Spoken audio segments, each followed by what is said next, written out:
আসসালামু আলাইকুম প্রিয় দর্শকবৃন্দ, আশা করি ভালো আছেন। প্রিয় দর্শকবৃন্দ, আরেকটি নতুন ভিডিওতে আপনারা যুক্ত হওয়ার জন্য ধন্যবাদ। প্রিয় দর্শকবৃন্দ, এখন আমরা আমাদের এই ভিডিওতে দেখাবো আপনাদেরকে আমরা ফার্ম মুরগিকে কীভাবে ভ্যাকসিন করতেছি বা কীভাবে ভ্যাকসিন দিতেছি, কী ভ্যাকসিন দিতেছি আজকে এই ভিডিও জুড়ে আপনাদেরকে দেখানোর চেষ্টা করবো ইনশাল্লাহ।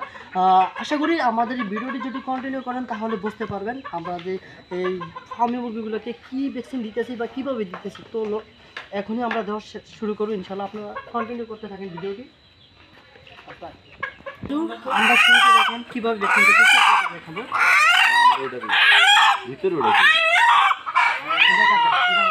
কাছে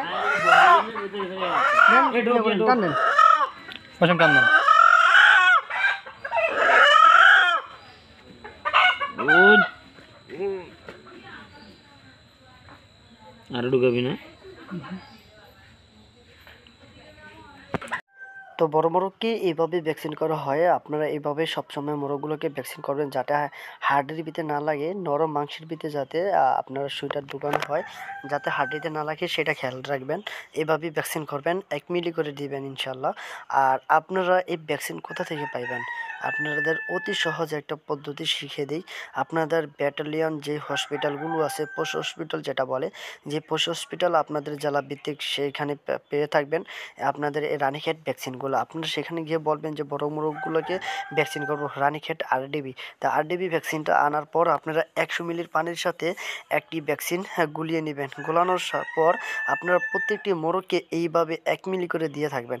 এইভাবে 1 মিলি করে দিবেন আপনারা রানীক্ষেত ভ্যাকসিনটি। এবং এই রানীক্ষেত ভ্যাকসিন করার কারণ হলো যাতে রানীক্ষেতে একটা ভাইরাস আছে, এই ভাইরাসটা যাতে আক্রমণ না করে। এই আক্রমণ করার হাত থেকে বাঁচার হাত থেকেই কিন্তু এই ভ্যাকসিনটি করা লাগে।